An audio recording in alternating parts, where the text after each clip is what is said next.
पिता, पुत्र और पवित्र आत्मा के नाम पर आमीन। आप सबों को जय यीशु। परिवार क्लास में आज प्रार्थना के विषय में हम लोग थोड़ा सा मनन चिंतन करेंगे। सड़क में गाड़ी चलाते वक्त सड़क के किनारे कई जगहों पर एक बोर्ड मिलता है। दुर्घटना से बचाने के लिए आपका ध्यान सड़क पर और स्पीड कंट्रोल कर करके सब जाने के लिए, जहाँ इस प्रकार का जो नोटिस है उस पर हम लोग ध्यान नहीं देते हैं, अपनी इच्छा के अनुसार चलना शुरू करेंगे, तब दुर्घटना संभव है। तो उस नारा से मैं एक नारा बनाया है। उस नारा इस प्रकार है, जहाँ प्रार्थना हटी वहाँ दुर्घटना घटी। प्रार्थना हटना भी जरूरत नहीं, प्रार्थना घटना भी जरूरी है। उतना ही जरूरी है जीवन में दुर्घटना हो सकता है, दुर्घटना हट सकता है। तो जहां प्रार्थना हटी वहां दुर्घटना घटी। जिस घर में प्रार्थना नहीं है वो शैतान का घर बन जाता है, दुर्घटना वाला। जहां शांति नहीं, प्रेम नहीं, भाईचारा नहीं, सब कुछ शैतान के अनुसार होगा। आज लोगों के हाथों में घड़ी बांधते हैं, मोबाइल में समय है, समय देखने के लिए है, लेकिन लोगों के पास प्रार्थना करने के लिए समय नहीं है।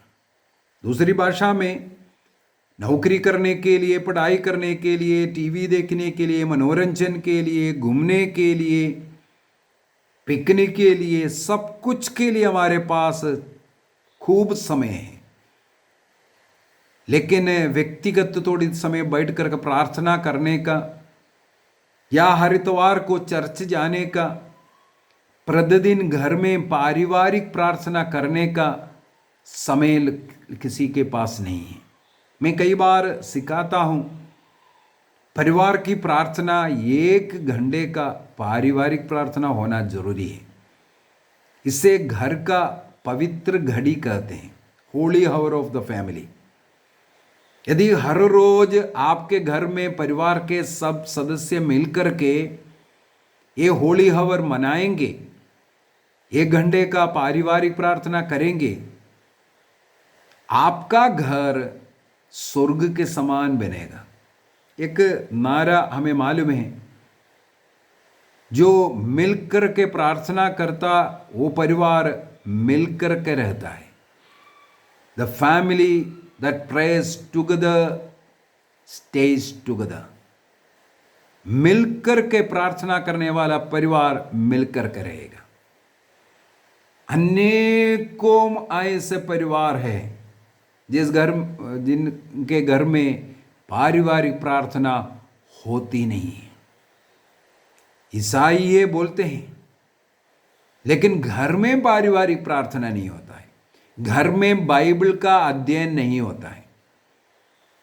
एक नियम हमारे घर में इसलिए बनाना जरूरी है।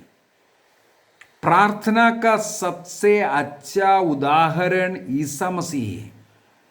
यदि हम लोग पवित्र बाइबल को पढ़ेंगे, वहां पर ईसा मसीह के उस प्रार्थना जीवन के विषय में हम लोग खूब मनन चिंतन कर सकते हैं।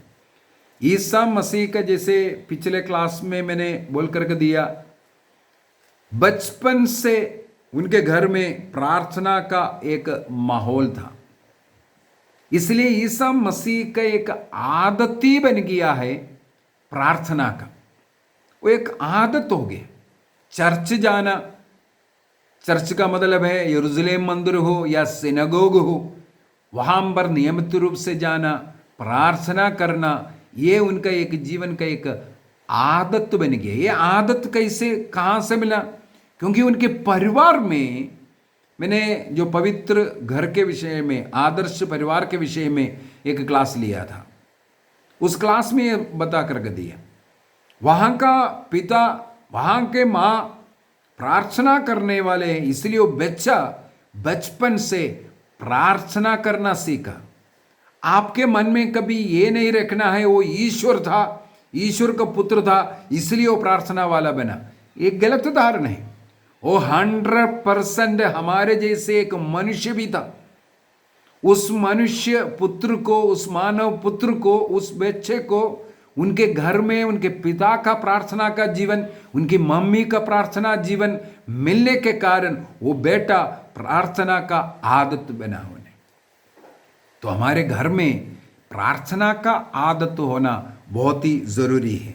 लूकस के सुसमाचार उसके अध्याय 4 वाक्य 42 में हम लोग पढ़ते हैं, भोर फटते ही बिल्कुल सुबह नहीं हुआ उससे पहले ईसा मसीह घर से निकले ताकि एक ऐसे एक एकांत स्थान जाकर के पिता से प्रार्थना करे। घर में रहेगा तो शिष्य लोग या अन्य लोग वहां भीड़ लगता है, इसलिए प्रार्थना के लिए कुछ जगह ऐसा ढूंढ करके मसीह जाता था। लोग आने के पूर्व में, लोग उठने के पहले पहले वो उड़ करके प्रार्थना करने के लिए जाते हैं। और लूकस के सुसमाचार अध्याय 6 वाक्य 12 के अंदर हम लोग पढ़ते हैं, उन दिनों में ईसा मसीह प्रार्थना करने के लिए एक पहाड़ी पर चढ़े जहां पर ईसा मसीह रात्रि भर प्रार्थना करते रहे। यदि हम लोग बाइबल पढ़ेंगे, बाइबल के अंदर हम लोगों को ऐसे अनेकों जगह मिलेगा जहां पर ईसा मसीह ने प्रार्थना की। भोजन के पहले के प्रार्थना हो, या कोई चमत्कार करने की पहले की प्रार्थना हो, मृतकों को जिलाने के पहले की प्रार्थना हो, ईसा मसीह अपना प्रार्थनामय जीवन को दर्शाया। एक और मजेदार बात है, एक बार ईसा मसीह इसी प्रकार शिष्य लोगों से थोड़ा सा अलग होकर के कहीं जगह पर प्रार्थना कर रहा था। ईसा मसीह प्रार्थना समाप्त कर जब शिष्यों के पास आया, शिष्यों ने ईसा मसीह से एक आग्रह किया, प्रभु हमें भी प्रार्थना करना सिखाइए। ईसा मसीह ने शिष्य लोगों के सामने अनेकों चमत्कार करके दिखाया। ईसा मसीह ने मृतकों को जिलाया। किसी शिष्य ने ईसा मसीह के पास जाकर के नहीं कहा, प्रभु हमें भी ये सिखाओ कैसे तूने मृत व्यक्ति को जिलाया। ईसा मसीह समुद्र के ऊपर चला, किसी ने ये नहीं बताया हमें भी ये सिखाओ, हम भी पानी के ऊपर चलना चाहते हैं। इसी प्रकार अनेकों चंगाइयां की, चमत्कारें दिखाया। किसी शिष्य ने मसीह से ये नहीं बोला, प्रभु हमें भी ये कार्य करना सिखाइए, किस प्रकार अपदूतों को निकालना हमें सिखाइए। ये कभी ईसा मसीह से शिष्यों ने मांग नहीं किया, लेकिन एक चीज का प्रभु से मांग किया, मसीह कैसे प्रार्थना करता है हमें भी सिखाओ। आप कैसे प्रार्थना कर रहा है, हमें भी प्रार्थना करना सिखाओ। उन लोगों को पता चला हमारे जीवन में एक चीज का जो कमी है वो प्रार्थना की कमी है। यदि मसीह जो कार्य कर रहा है उस कार्य हम नहीं कर पा रहा है, उसके पीछे का कारण है हमारी प्रार्थना की कमी। मसीह उस तीव्र दुख, कष्ट, पीड़ा के समय पर गेत्सेमनी वाड़ी में भी अपने पिता से बार बार एक ही बात प्रार्थना करता रहा। प्रार्थना उन्हें वो कष्ट उठाने का शक्ति दिया, क्रूस उठाने की शक्ति, क्रूस पर 3 घंटों तक पड़े रहने की शक्ति ईसा मसीह को प्रार्थना के द्वारा मिला। शिष्यों ने देखा इनकी प्रार्थना सबसे शक्तिशाली है, प्रार्थना के द्वारा ये सब कर रहा है। इसलिए मसीह से शिष्यों ने बोला हमें भी प्रार्थना करना सिखाओ। मतलब हमारे जीवन में हमें चंगाई की जरूरत बाद में है, हमें पढ़ाई की, हमारे शादी होने की, बच्चे होने की, जो भी घर की जरूरत है, मकान की जरूरत हो या विवाह की जरूरत हो, जो भी आर्थिक भौतिक जो जरूरत है वो सेकंड प्रायोरिटी होना चाहिए। सबसे पहले प्रार्थना करना सीखो। यदि हम अच्छी तरह प्रार्थना करेंगे हमारे पास सब कुछ आएगा। याकूब यही तो सिखाया। याकूब कहते हैं तुम लोग तो प्रार्थना करते नहीं हैं, और करते भी तो जैसे करना चाहिए वैसे नहीं करते, इसलिए तुम्हारे पास कुछ नहीं है। हम लोग पढ़ते हैं याकूब का पत्र, उसके अध्याय 4 वाक्य 2, वहां पर लिखा है आप प्रार्थना नहीं करते इसलिए आप लोगों के पास कुछ नहीं होता। नहीं होने का कारण है, बच्चे नहीं होने का कारण है प्रार्थना सही नहीं कर रहा है, घर नहीं है, एजुकेशन नहीं है, नौकरी नहीं है, पैसा नहीं है, शांति नहीं है, आनंद नहीं है। इसके पीछे का कारण बाइबल बताता है प्रार्थना की कमी है। आगे लिखा है जब आप मांगते भी है, कभी कभी हम लोग प्रार्थना करते हैं ना, कहीं क्या प्रार्थना करते हैं तो इसलिए नहीं पाते हैं कि अच्छी तरह प्रार्थना नहीं करते। जैसे हमें प्रार्थना करना है उसी प्रकार प्रार्थना नहीं करते हैं। शिष्य लोगों को यह समझ में आ गया, इसलिए शिष्य लोगों ने ईसा मसीह से बोला प्रभु हमें सिखाइए प्रार्थना। और आगे क्या लिखा है, आप अपनी वासनाओं को तृप्त करने के लिए धन की प्रार्थना ही करते हैं। आप अपने अंतःकरण की जांच करके देखिए, आपका प्रार्थना का विषय क्या है। आप जो प्रार्थना करते हैं क्या प्रार्थना करते हैं? प्रभु मुझे ये दीजिए, प्रभु मुझे वो दीजिए, प्रभु मुझे ये चाहिए, मुझे चंगाई दीजिए, यही तो प्रार्थना करते हैं। यदि हम बाइबल के अनुसार देखेंगे, ईसा मसीह ने जो प्रार्थना सिखाई, हे पिता हमारी प्रार्थना, उसमें 7 याचनाएं हैं। उसमें सबसे पहले जो याचनाएं हैं वो प्रभु की स्तुति है, पिता की स्तुति है। हमारी प्रार्थना स्तुति वाला प्रार्थना होना जरूरी है। क्षमा करते हुए प्रार्थना करना है। मार्कुस का सुसमाचार उसके अध्याय 11-25, जब प्रार्थना के लिए खड़े हो, किसी से कोई शिकायत तो क्षमा कर दो। बलि अर्पित करने के लिए जा रहा है, तुम्हें याद आ रहा है किसी के से शिकायत है, जाकर के पहले मेल मिलाप कर लो। प्रार्थना मेल मिलाप के साथ, दूसरों से बढ़ने के लिए, दूसरों के प्रति ईर्ष्या, लड़ाई झगड़ा, मनमुटाव रख करके प्रार्थना करेगा, ये नहीं सुनवाई होगा।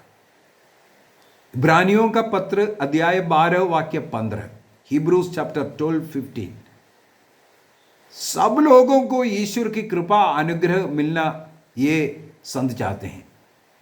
कोई भी ऐसा व्यक्ति ना हो जो ईश्वर की कृपा से वंचित ना हो, सबों को ईश्वरीय कृपाएं मिले।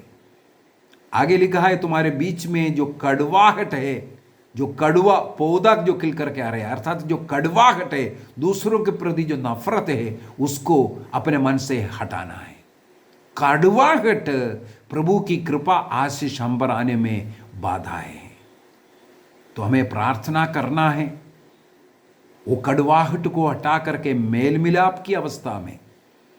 मार्कुस के सुसमाचार 11-24 में लिखा है विश्वास के साथ प्रार्थना करना है। जो हम मांग रहा है मुझे मिल गया है, ये विश्वास के साथ हमें प्रार्थना करना है, तब वो मिलता है। तो प्रार्थना जिस प्रकार करना है उस प्रकार नहीं करते, और केवल अपने लिए मांगने वाला भिखारी का प्रार्थना, इसको छोड़ना। हाँ, हमारे लिए भी जरूर मांगे, लेकिन जो मेरे जरूरत है उसके अनुसार कम से कम 10,000 अन्य लोगों के लिए भी थोड़ा प्रार्थना कीजिए। अन्य लोगों के लिए प्रार्थना जो करना, वो प्रभु को सबसे प्रिय प्रार्थना है। संत पौलुस तिमोथी को लिखते हैं, पहला तिमोथी अध्याय 2 वाक्य 1 से आगे हम लोग पढ़ते हैं, राजाओं, अधिकारियों, सबों के लिए तुम्हें प्रार्थना करना है, ये सबसे प्रिय प्रार्थना है। अर्थात जब हम अपने देशवासियों के लिए, अन्य लोगों के लिए, अपने पड़ोसियों के लिए, अपने दुश्मन के लिए, हमें जो दुख देने वालों के लिए जब हम रो रो करके प्रार्थना करेंगे, उन्हें आशीष मिले, ये हृदय से चाहते हुए उनके आशीष के लिए प्रार्थना करेंगे, हमें भी आशीष मिलता है। तो हमारे प्रार्थना का वो स्टाइल को थोड़ा बदलना है। प्रार्थना में व्यक्तिगत प्रार्थना का एक महत्व है, सामुदायिक प्रार्थना का एक महत्व है। व्यक्तिगत प्रार्थना व्यक्ति को बढ़ाता है, तो वो जरूरी है। हमें व्यक्तिगत प्रार्थना के लिए भी समय निकालना है। घर में अकेला बैठ करके थोड़ा सा प्रार्थना कीजिए। मेडिटेशन करना, मनन ध्यान करना, प्रभु की स्तुति करना, यह सब उसके अंदर हो सकता है। चलते फिरते प्रभु का नाम लेते हुए जीवन जीना है। जितना सांस लेते हैं उससे अधिक बार प्रभु का नाम लेने का कोशिश करना। हर सांस में, अंदर सांस लेते वक्त ये, छोड़ते वक्त शू, यीशु यीशु, हर सांस में प्रभु ने फिट कर दिया है। तो हर सांस में प्रभु को याद करने का एक प्रैक्टिस करना है। ये सब व्यक्तिगत प्रार्थना में हमें ट्रेनिंग लेना है। इसके बाद एक पारिवारिक प्रार्थना का बहुत ही जरूरी है। आप एक समुदाय में, एक समूह में रह रहा है, उस समुदाय में, उस समूह में मिलकर के प्रार्थना नहीं करता, समुदाय में, उस समूह में, उस परिवार में फूट डालने वाला शैतान घुस आएगा। इसलिए उस शैतान को घर से बाहर, हमारे इस समुदाय से दूर रखने का एक ही उपाय है, समुदाय मिलकर के प्रार्थना करना शुरू करो। अनेकों लोग तंत्र मंत्र, जादू टोना, पता नहीं किस से डरते हैं और विश्वास भी करते हैं। मेरे घर में वो है, मेरे घर में उसने ये किया, वो किया, मेरे चौखट पर ये गार्ड कर रखा, मेरे घर में, मेरे जमीन में ये गार्ड कर रखा, क्या क्या नहीं शिकायत करते हैं। हमारे अज्ञानता के कारण हम इस प्रकार का शिकायत करते हैं। मैं थोड़ा सा लूकस के सुसमाचार, उसके अध्याय 10, लूकस के सुसमाचार अध्याय 10 वाक्य 18-19 को पढ़ लेते हैं। जब शिष्य लोग ईसा मसीह के पास वापस आकर के रिपोर्ट दे रहा है, तब ईसा मसीह से उन्होंने कहा, प्रभु आपका नाम लेकर के हम लोगों ने अपतूतों को भी निकाला, यीशु के नाम पर निकलना शुरू हो गया, तेरे नाम पर सब लोग, सब अपतूत निकलना शुरू हो गया करके। तब ईसा मसीह ने क्या उत्तर दिया? Luke chapter 10 verse 18 and 19। ईसा ने उन्हें उत्तर दिया, मैंने शैतान को बिजली की तरह स्वर्ग से गिरते देखा। क्यों? आगे वाला 19वां, मैंने तुम्हें सांपों, बिच्छुओं और बैरी की सारी शक्ति को कुचलने का सामर्थ्य दिया है, कुछ भी तुम्हें हानि नहीं पहुंचा सकेगा। यदि हमारे रास्ते में, हमारे आंगन में, हमारे जमीन में, हमारे चौखट पर किसी ने कुछ तंत्र मंत्र, जादू टोना कर करके गाड़ कर रखा है, तुम उसमें डरते हो? लूकस के सुसमाचार अध्याय 10-19 के द्वारा प्रभु यीशु मसीह ने हमें उस सामर्थ्य दिया है, उसके ऊपर पैदल चल करके उसको कुचलने का। जब आप उस जमीन से, उस रास्ते से चलता है, आपके पैरों तले वो शैतान कुचलता है। आपको यह विश्वास होना चाहिए। प्रभु कहता है इस प्रकार उसके ऊपर से जो विश्वास के साथ चलता है, तब शैतान को बिजली की तरह गिरते हुए प्रभु देखता है। विश्वासी बनना है आपको। आपको शैतान से डरने की जरूरत नहीं, बल्कि शैतान को अपने पैरों तले कुचलने की जरूरत है। घर में प्रार्थना करेगा, आप शैतान को अपने घर से दूर रखेगा। आपके घर में तंत्र मंत्र, जादू टोने का कोई भी शक्ति कभी आ नहीं सकता है, क्योंकि प्रभु ने आपको उसके ऊपर अधिकार दिया। गणना ग्रंथ अध्याय 23-23, ईसा मसीह को, प्रभु को अपना राजा, अपना सब कुछ मान लिया है। कोई ऐसा तंत्र मंत्र, जादू टोना, कोई भी चीज आपको कोई हानि नहीं पहुंचा सकता। तो प्रार्थना कीजिए, प्रार्थना में विश्वास कीजिए। प्रभु ने जो आपको अधिकार दिया है, इन तमाम चीजों के ऊपर चलने का अधिकार, उसको उठाने के लिए, उसको खोद कर निकालने के लिए नहीं जाना, आप उसके ऊपर से चलो बस। शैतान वहां पर कुचल जाएगा, वहां गिर जाएगा। इस प्रकार का अधिकार दिया है। प्रार्थना करना शुरू करो। अनेकों लोगों के मुंह से मैंने सुना है हमारे घर में ये है वो है, क्योंकि प्रार्थना नहीं है। ब्रदर जी प्रार्थना करो, आप प्रार्थना करो, हम ठीक हो जाएगा। नहीं हो सकता है। मेरे पास ऐसा कोई तंत्र नहीं है। मैं आपको रास्ता बता कर दे सकता हूं और आपके साथ बैठ कर प्रार्थना कर सकता हूं। इसलिए हमने एक नियम बनाकर रखा है हमारे घर में। हम लोग हर रोज शाम को 7 बजे प्रार्थना करते हैं। सब लोगों के लिए प्रार्थना उस समय पर अर्पित करते हैं। यदि आप भी उस 7 बजे के समय पर आप अपने घर में बैठकर प्रार्थना करोगे, हमारे ये प्रार्थना, आपके प्रार्थना, ये सब मिल करके प्रभु तक जाएगा। हमारे जरूरतें पूर्ति होगा। हमारे जरूरतों को पूर्ति करने का एक ही तरीका है। मैंने इससे पहले भी एक क्लास में बता करके दिया था। ये 7 बजे क्यों रखा है? संध्या समय का समय शैतान निकलने वाला, घरों को, बच्चों को, बड़ों को बर्बाद करने वाला, नशा, व्यभिचार, वासना, लड़ाई झगड़ा का समय। इस समय यदि घर प्रार्थना के लिए इकट्ठा होगा, एक साथ बैठना, शैतान वहां गिरता है। इसलिए परिवार को, परिवार के हर एक सदस्य उस प्रार्थना में शामिल होना है। हर एक के हाथ में बाइबल रखना है। एक अध्याय कम से कम पढ़ना है। जब तक आप बाइबल वचन को जोर से पढ़ेंगे नहीं, शैतान उसको सुनना है, वो भागना शुरू कर देगा। प्रभु की महिमा के लिए गीत गाइए। पारिवारिक प्रार्थना पुस्तक जो है, पारिवारिक प्रार्थना एवं धर्म शिक्षा जो किताब है, शाम की विनती के लिए, परिवार की प्रार्थना के लिए बहुत सुंदर प्रार्थना दिया हुआ है। यदि उसके अनुसार आप गीत गाएंगे, बाइबल को पढ़ेंगे, प्रार्थनाएं करेंगे, रोजरी करेंगे, 1-1.25 घंटे का समय लगता है उसके लिए। उतना समय जब आप प्रार्थना के लिए परिवार मिलकर के बैठेगा, मेरा एक वादा है, आपका घर स्वर्ग बनेगा। आपके घर में आशीषें आएगा। जो रुका हुआ चीजें सब नष्ट, खत्म हो जाएगा। सब आशीषों का दरवाजा खुलना शुरू हो जाएगा।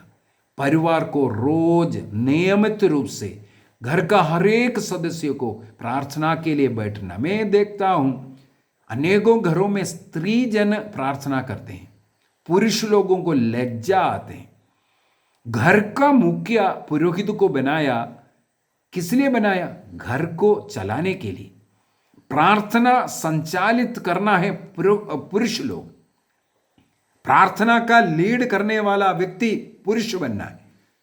घर को इकट्ठा कर प्रार्थना में पुरुष लोग बिठाना है। पुरुष लोग पियक्कड़ बन करके पीछे हटने वाला, ये बहुत शर्मदायक बात है। पुरुष है कर करके नहीं बोलना अपने को। यदि आप घर का मुखिया है, पति है, पुरुष है, आपको चाहिए परिवार को अच्छी तरह संचालित करें, प्रार्थना के लिए घर को इकट्ठा करें, प्रार्थना को लीड करें। और घर को तब, घर के अन्य सदस्य तब आपके अधीन में आएगा जब आप इसका प्रकार का कार्य करते हो। चाहे चर्च हो, रिट्रीट में भी कई जगहों पर मैं पूछता हूँ, महिलाओं अधिक दिखते हैं। मैं कभी कभी मजाक से पूछते हैं लोगों से, मुझे बड़े दुख है ये देख करके इस चर्च में बहुत विधवा लोग हैं। यहाँ के पुरुष लोग सब मर चुका है, विधवा लोग बहुत आकर के बैठे हैं करके कभी कभी मजाक करना पड़ता है, क्योंकि पुरुष लोग दिखता नहीं, केवल स्त्रियां आकर के वचन सुन रहे हैं। जैसे जो दंपतियों के लिए जो क्लासेस रखते हैं, चाहे निसंतान दंपतियों के लिए हो या अन्य दंपतियों के लिए भी अनेकों जगहों पर हम लोग रिट्रीट रखते हैं। दंपतियों का रिट्रीट बोल करके अनाउंस होते हैं, केवल महिला आते हैं। देख करके बहुत दुख लगता है। चाहे चर्च जाने की बात हो, रोजरी करने की बात हो, चाहे नवेने की बात हो, किसी भी चीज पर स्त्रियों को आगे बढ़ाता है, ये स्त्रियों का कार्य सोचते हैं। ये गलत है। आदम और हेवा पाप किया। सही रूप से देखेंगे तो हेवा शैतान के वश में पड़ करके पाप किया और आदम को भी खिलाया, ये लिखा है। शैतान के वश में स्त्री पड़ गया था। पाप कराने का मुख्य रीजन स्त्री थी। लेकिन ईश्वर आकर के किसको पुकारा? आदम को पुकारा। आदम आदम तुम कहां है? आदम को बुलाया। क्यों बुलाया? क्योंकि उस घर का मुखिया जो जवाब देने का उत्तरदायी व्यक्ति वो पुरुष है, वो मुखिया है। घर का मुखिया प्रार्थना से पीछे हटेगा, ये बहुत दुख की बात होता है, ये शर्मदायक बात होता है। उसी प्रकार हम एक दूसरा उदाहरण ले सकते हैं, माता मरियम और संत जोसेफ। हमें मालूम है माता मरियम को हम लोग सबसे ज्यादा आदर भक्ति, और माता मरियम की सृष्टि स्वर्गदूतों से बढ़ करके उनकी सृष्टि, क्योंकि स्वर्गदूत भी उनका नमन किया। लेकिन बाइबल के अंदर हम लोग देखते हैं जब विवाह के बाद जो भी संदेश देना था, बच्चे को लेकर के मिस्र देश जाओ या बच्चे को लेकर के वापस जाओ, जो भी संदेश दिया ईश्वर ने मां मरियम को नहीं दिया, संत जोसेफ को दिया, क्योंकि वह घर का मुखिया है। हमें इस प्रकार जो पुरुष लोग हैं आगे बढ़ने की जरूरत है। नशा कर करके, पाप में गिर करके, नहीं तो मन में ये रखना, विचार रखना ये तो स्त्रियों का कार्य है, प्रार्थना भक्ति ये सब, ये बहुत घर को तोड़ने वाले शैतानी सोच है। इससे हमें बाहर निकलना है। पुरुष प्रार्थना को लीड करने वाला घर में बनना, वहां पर एक स्वर्ग खड़े होगा। पुरुषों का पुरोहिताई के विषय में मैंने बता कर दिया। उसका कारण क्या है? ईसा मसीह पुरुष था, वो एक लीडर था। उन्होंने जो पुरोहित बन करके जो पुरोहिताई कार्य किया उसको पुरुषों को सौंपा। ईश्वर ने इसी प्रकार आदम को घर का मुख्य बनाया, आदम की सृष्टि पहले किया।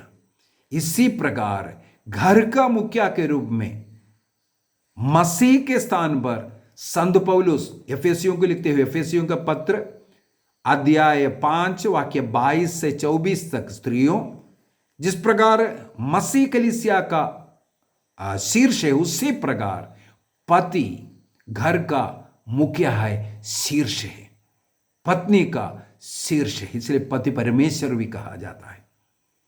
हमें एक पुरुष को इस प्रकार मुखिया का स्थान में रहकर घर को प्रार्थना में बढ़ाने वाला बनना है। संत पौलुस तिमोथी को लिखते हुए पहला तिमोथी अध्याय 4 वाक्य 8 में, जो कसरत करता है, जो व्यायाम करते हैं, बोलते हैं बिल्कुल शरीर के लिए कुछ तो लाभ मिलेगा, लेकिन उससे ज्यादा लाभ मिलने वाले बातें हैं जो प्रार्थना भक्ति का जीवन। जो लोग प्रार्थना भक्ति का जीवन जीते हैं उनको इस संसार में भी आशीष मिलता है, और जीवन का जो आश्वासन जो परलोक में भी, मृत्यु के बाद भी मिलता है। एक्सरसाइज करने से, व्यायाम करने से, जिम जाने से केवल इस दुनिया के कुछ महीनों, कुछ दिनों तक अच्छा रह सकता है। यदि प्रार्थना भक्ति में हम आगे बढ़ेंगे, उस भक्ति का जीवन जिएंगे, इसमें हमें लज्जा नहीं बल्कि हमें घमंड होना चाहिए उसमें। मैं एक भक्त, मैं एक प्रार्थना करने वाला व्यक्ति हूँ, मेरे घर में प्रार्थना होता है, इसमें हमें घमंड एक्चुअली होना चाहिए, क्योंकि इसके द्वारा हमें इहलोक में और परलोक में उनमें हमें कृपा मिलता है। तो हमारी प्रार्थना में हमें लज्जा के अनुभव ना हो, वो एक शैतान का कार्य है। जो पुरुष लोग पीछे हैं आगे बढ़ करके आइए, परिवार को प्रार्थना का परिवार बनाइए। तो हमारे घर में रोज एक नियम बनाइए, कम से कम 1 घंटे का जो पारिवारिक प्रार्थना करने का। आपके लिए बहुत उपयोगी वो किताब है पारिवारिक प्रार्थना एवं धर्म शिक्षा, जो ग्रंथ बोल करके जो किताब है, उसके अंदर 5 समय का प्रार्थना मिलेगा। सुबह की प्रार्थना, दोपहर की प्रार्थना, 3 बजे की प्रार्थना, शाम की प्रार्थना, रात्रि प्रार्थना, रोजरी माला, क्रूस रास्ता, बहुत अनेकों, जन्म से लेकर के मृत्यु तक भिन्न भिन्न जरूरतों के लिए उसके अंदर अनेकों प्रार्थनाएं हैं। और धार्मिक शिक्षा, कैथोलिक कलीसिया का धर्म शिक्षा ग्रंथ के अनुसार जो धार्मिक शिक्षाएं बहुत क्वेश्चन आंसर के रूप में उसके अंदर है। तो एक किताब कहीं ना कहीं से आप मंगाइए और उसके अनुसार पारिवारिक प्रार्थना रोज करने का एक नियम बनाइए। उसके अंदर परिवार मिलकर के प्रार्थना करने के एक तरीका है। और प्रार्थना के विषय में लिखा है, ये दिखावा का प्रार्थना या रटने वाला प्रार्थना नहीं होना चाहिए, हृदय से निकलने वाला प्रार्थना होना चाहिए। यशायाह का ग्रंथ अध्याय 29 आयसाया चैप्टर 29 वर्स 3 में उनकी प्रार्थना केवल मुख से निकलने वाला मुख से है, उनका हृदय कहीं दूर है बोलता है। हमारी प्रार्थना हृदय से निकलना है। इसका मतलब है हाथ जोड़ करके, आंख बंद कर करके, बाकी सब छोड़ करके हृदय से प्रार्थना निकलना है। हे पिता, हमारे बोलते वक्त हमारा हृदय पिता की ओर उठना चाहिए। इस प्रकार भक्ति भाव से हर प्रार्थना हमें करना चाहिए। केवल बोल बोल करके, पढ़ पढ़ करके कदम नहीं करना, हृदय से बोलने वाला प्रार्थना बनाने की जरूरत है। यूहन्ना के सुसमाचार अध्याय 4 वाक्य 23 और 24 में आत्मा जो हमारा आत्मा मतलब हृदय से और सच्चाई से, सच्चाई का मतलब ये हो गया, आत्मा और सच्चाई का मतलब हृदय से आत्मा में प्रार्थना करना, और सच्चाई का मतलब है प्रभु को चाहते हुए प्रभु से जैसे बात कर रहा है, इसी प्रकार आमने सामने प्रार्थना एक बातचीत है, कम्युनिकेशन है। दूसरों को दिखाने के लिए, एक रूटीन चलाने के लिए नहीं, उसमें कोई सच्चाई नहीं। हाँ, घंटी बेजा टाइम टेबल के अनुसार ये चल रहा है, शाम को 1 घंटे का बैठना है, ये नहीं। मेरे एक जरूरत है, मैं दूसरों के लिए प्रार्थना करूंगा, अपने परिवार के लिए मैं धन्यवाद दूंगा। सच्चा हृदय से, आत्मा से ये प्रार्थना करना, ये है इसका मतलब। जो परिवार इस प्रकार जो प्रार्थना करता है, उनके सारे जरूरतों को प्रभु समय समय पर पूर्ति करेगा। वो घर में शांति रहता है, एक दूसरे के साथ भाईचारा रहता है, दूसरों को सहन करने का, क्षमा करने का, प्यार करने का शक्ति ये प्रार्थना हमें देता है। मसीह ने सिखाया, मसीह का हर कार्य करने का पीछे का जो रहस्य शिष्य लोगों ने समझा, प्रार्थना है। वही अपने जीवन में हम लोग भी अपनाएंगे। आंखों बंद कीजिए, एक निर्णय कीजिए, व्यक्तिगत प्रार्थना में और पारिवारिक प्रार्थना में मैं ईमानदार रहूंगा। मेरे घर में हर रोज कम से कम 1 घंटे का पारिवारिक प्रार्थना, सब लोग मिलेंगे, घर के बच्चे, बड़े लोग, पढ़ाई, कामकाज सब बंद करेंगे, किचन बंद करेंगे। सबसे उत्तम समय संध्या समय 7 बजे से प्रार्थना कीजिए। हजारों लोग उस समय पर प्रार्थना करते हैं, लाखों लोग उस समय पर प्रार्थना करते हैं। सबों के साथ एक आत्मा में बैठ करके हम प्रार्थना कर सकते हैं। उस घड़ी 7 से 8 बजे का घड़ी हमारे घर का पारिवारिक प्रार्थना बना करके शैतान को अपने पैरों तले कुचलेंगे। हमारे घर के निकट भी शैतान नहीं आएगा। जिस घर में पारिवारिक प्रार्थना चलता है, उसके घर के निकट भी कोई शैतान नहीं आएगा। महामारी दूर होना शुरू हो जाएगा। निर्णय कीजिए, निश्चय कीजिए। पिता, पुत्र और पवित्र आत्मा के नाम पर आमीन। आप सबों को जय यीशु।